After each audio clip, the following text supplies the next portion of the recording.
Today I'm hoping this will be the final video on the 4600, as in I get the pump on, which I had, well, I say returned, it's a service exchange, so it's not the exact same pump. Yeah, what I want to do today is get that on. It would be wonderful if we could get it up and running. Yes, it's been standing here too long now. It's time we could get it up and running again. The first thing I'm doing is trying to find the bolt that I dropped when I took this plate off. One of the bolts that goes at the back down there. Anyway, I have had another dig around with everywhere I can get my hand in under there, and I can't find the bolt. And we've got quite a decent access from this side. I've had it all around the pulley and everywhere, and I can't see it. It's probably sitting somewhere laughing at me, but maybe it'll drop out when it's when it's all back together. But I'll have to source another one, it looks like. Right, okay, we'll plod on without that, and we'll deal with that issue when we get to it.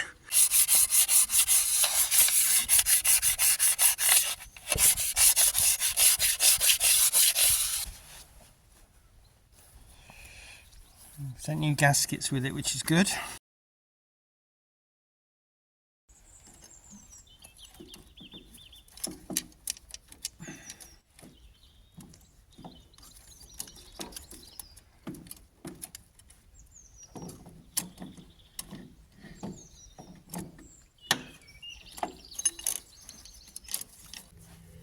Putting this pipe on first here at the back, which I did because I needed a short spanner to get on this here. Just makes it more difficult to get the back nut of the pump, the one that's holding the main bolt that's holding the pump on at the back is difficult to get to with that on. So if you have got a short spanner, you'll make life a little bit easier for yourself. I say it's difficult, it's not impossible because I have got it on. I just need to tighten it up, but that should be more straightforward. I need to get these 3 bolts on now. They're inside the housing here. See, there's some little marks just here where my finger is, and obviously there's a little line there on the pump, and it should be set where it says 0. It's sort of a slight adjustment on the timing, I'm assuming. No expert on these things, as is very obvious. So I'll just try and get that in the right place, and then I'll finish tightening these 3 up this side. So if I did find a bolt that was the right thread eventually, but it was a little bit long, so I've just nipped the end off with the angle grinder, and it now matches up to that one reasonably well.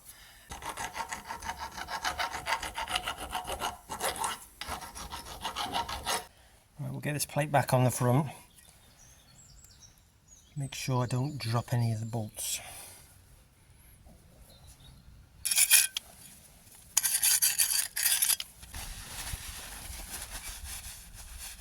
I haven't got another gasket for this. It doesn't look damaged or anything. So we'll just try it.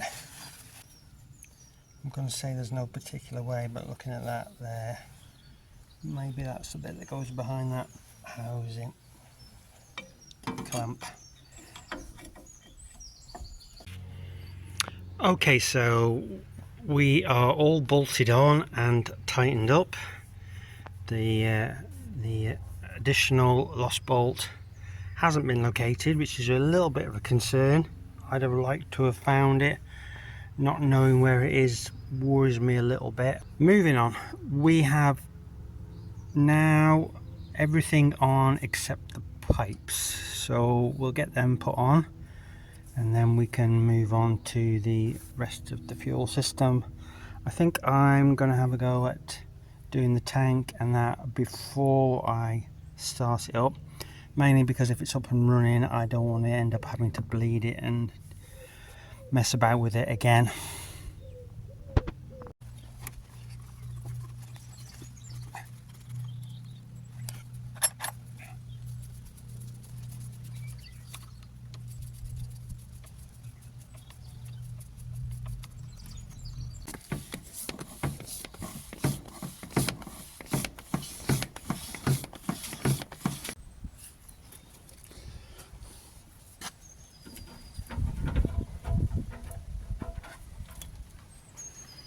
So there's my old gauze. You can see it's all frayed and almost looks like holes in places, so get that swapped over.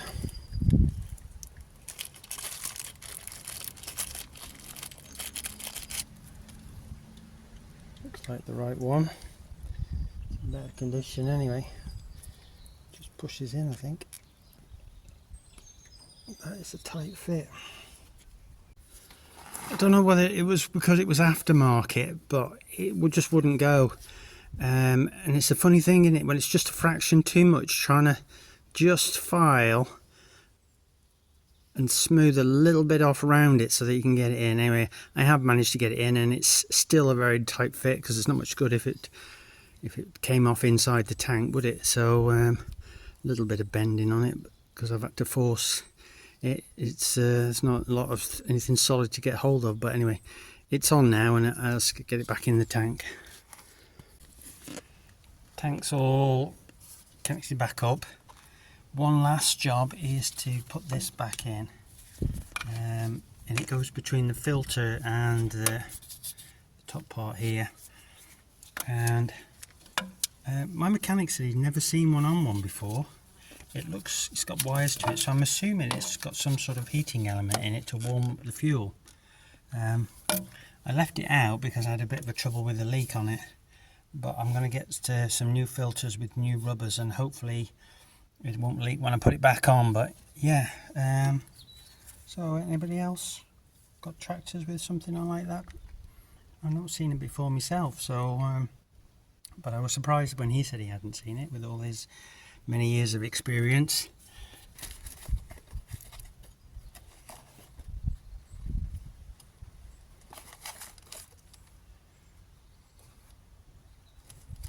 Right, that's everything. We are good to try it, almost.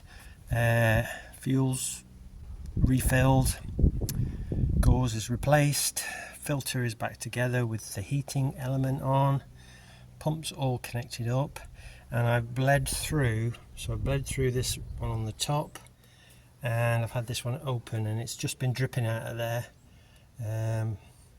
which is what it should do. It was running out too fast before, the mechanic thought.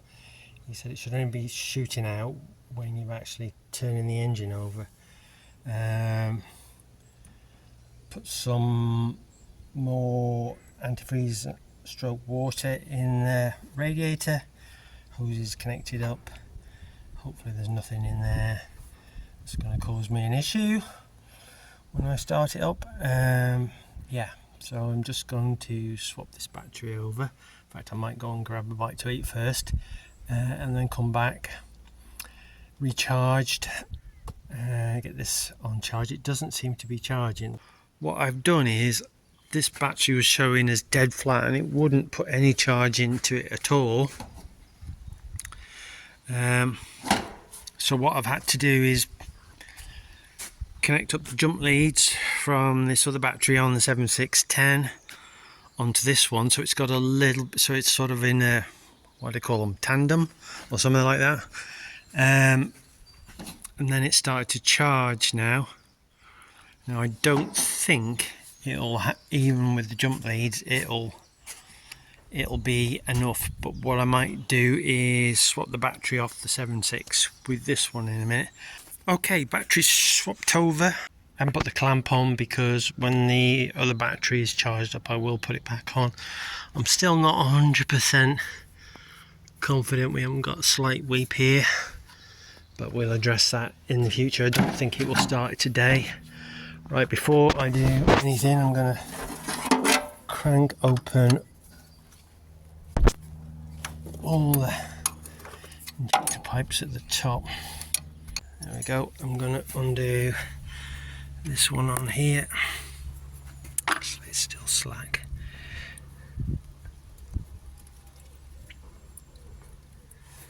So that is running it out. So hopefully that'll squirt out when I turn it over.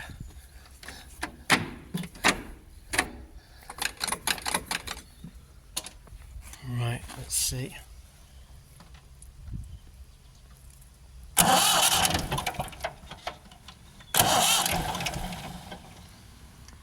definitely squirting out.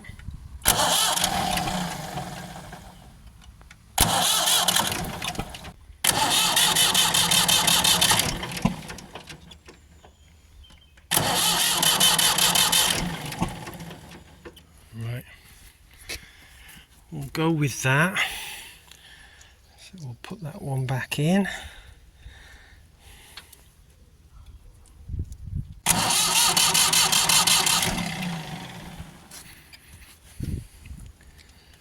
Anything coming out? Right, I'll do 2 of them hand tight. It's very difficult to see.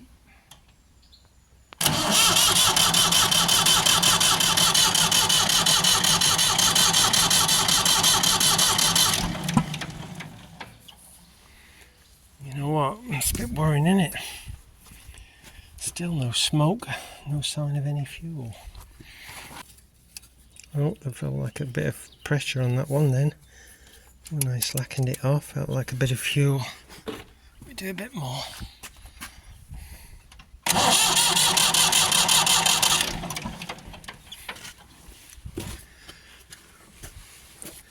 I think there's a bit of fuel coming through now, so if I tighten 2 of them up at least, we might get a fire then. A fire? We might get it to fire. Okay, here goes.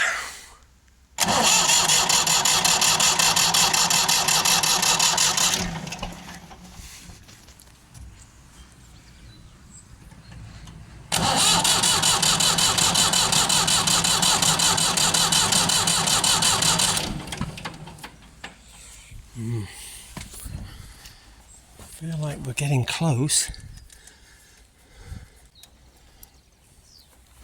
Shall I try a bit of ether just to make it get up and running? This all seems to be turning over okay, which is good news. Bit of ether maybe.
I've never been so glad, I think, to hear it running.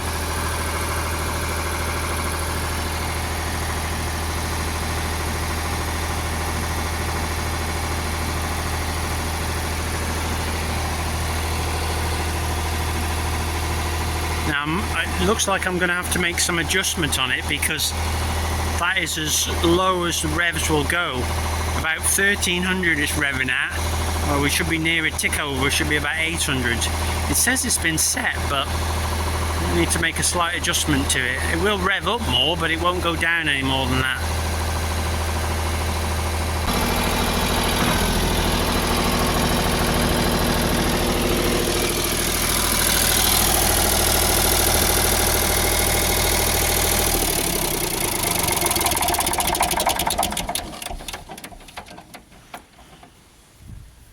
Not quite set right there.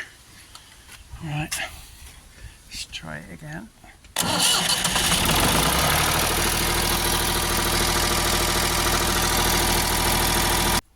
So I thought I needed adjustment, but actually I realised what it is it's come with these bits of wire around here, and it's actually this bit of wire. I don't know if you can see it here by my finger. that is actually stopping it going back. So just can remove that. Now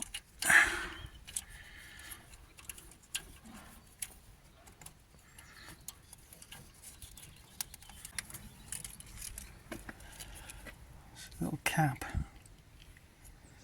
stopper, I don't know what that's for.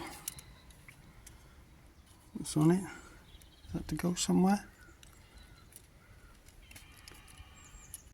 Right, let's fire it up again.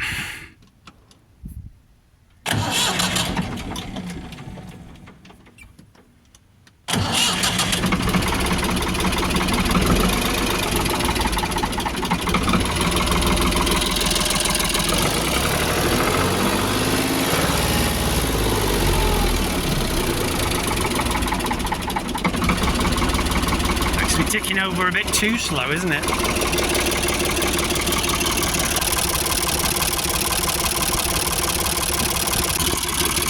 So I've had to wind this little screw in here actually as far as it will go. It's ticking over at about 700 now, which I think is okay. It sounds alright.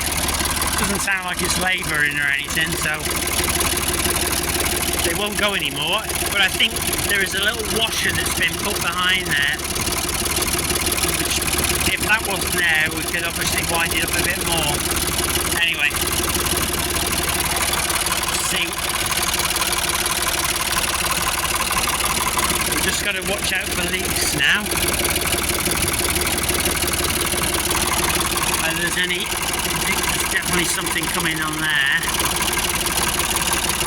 That's a bit of a nuisance. I think this hose pipe just needed a bit of tightening up, so I think that's alright now. There is still a bit on this.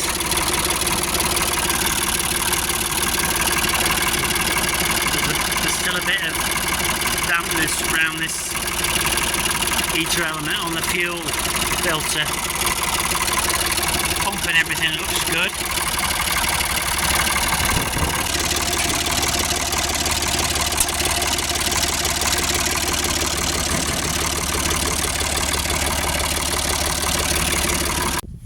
Made just a little bit of an adjustment on this I don't know what you call it, stay here, so that now I can easily push and pull the stop cable out. But yeah, I'll park it up in a fresh spot and then we can see whether we've got any leaks.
Weird that, isn't it? I don't think I've ever enjoyed driving it as much as I've just done.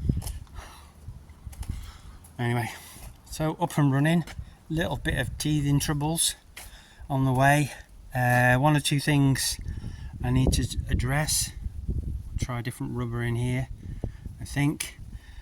We need to give it an oil and filter change. I just need to check that I have the filter for this one, otherwise I'll pick it up.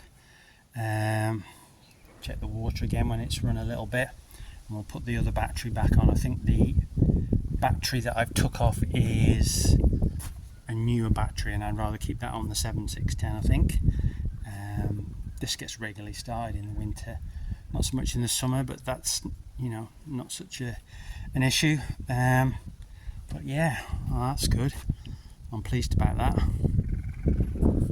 Let's hope that's the end of its running problems. Anyway, that's it. Thanks very much for bearing with me, and I'll catch you again soon.